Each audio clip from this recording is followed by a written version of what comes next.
حضرت ابو مسلم خولانی رحمۃ اللہ تعالی علیہ جب مسجد سے اپنے گھر کی طرف تشریف لے جاتے تو دروازے پر پہنچ کر اللہ اکبر کی صدا بلند کرتے۔ جواب میں آپ کی زوجہ محترمہ بھی اللہ اکبر کہتی۔ پھر جب آپ صحن میں جاتے تو اللہ اکبر کہتے۔ جواب میں آپ کی زوجہ بھی اللہ اکبر کہتی۔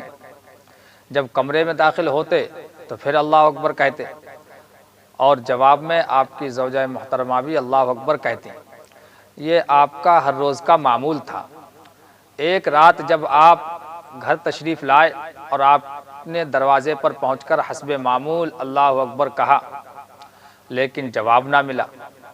پھر جب آپ صحن پر پہنچے تو اللہ اکبر کہا، تب بھی جواب نہ ملا۔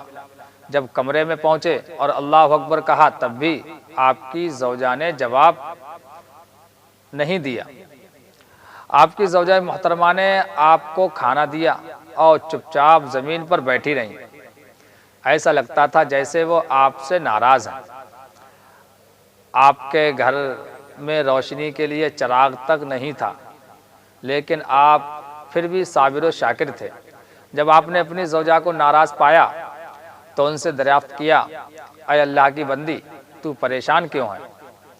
یہ سن کر وہ کہنے لگی، تمہارا امیر المؤمنین حضرت سیدنا امیر معاویہ رضی اللہ تعالیٰ عنہ کے یہاں بڑا مرتبہ ہے، تمہاری بہت تعظیم کرتے ہیں، تمہارا ادب کرتے ہیں۔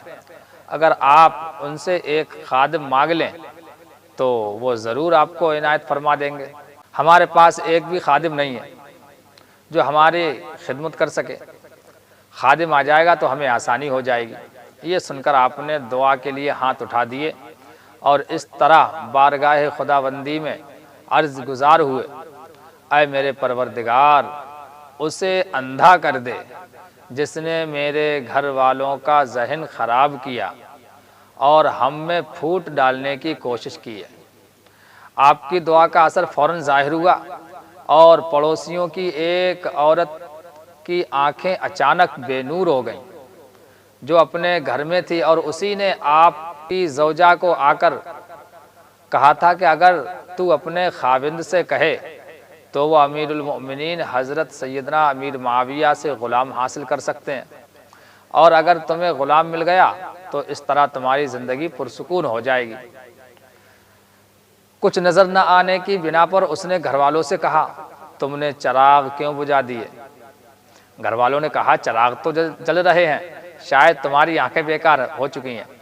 اب وہ عورت بہت پریشان ہوئی، اور جب اسے معلوم ہوا کہ یہ حضرت ابو مسلم خولانی رحمۃ اللہ تعالی علیہ کی دعا کا اثر ہے تو وہ اپنی حرکت پر بہت شرمندہ ہوئی اور آپ سے معافی چاہی اور زار و قطار رونے لگی اور عرض کرنے لگی، مجھے اللہ کی رضا کی خاطر معاف فرما دیں، اللہ کی بارگاہ میں دعا فرمائیں کہ میری بینائی لوٹائے۔ آپ کو اس پر ترس آنے لگا اور آپ نے اللہ کی بارگاہ میں دعا کے لیے ہاتھ اٹھا دیے اور اس کی بینائی کے لیے دعا کی۔ آپ ابھی دعا سے فارغ بھی نہ ہوئے تھے کہ اس عورت کی آنکھیں منور ہو گئیں اور وہ بالکل ٹھیک ہو گئی۔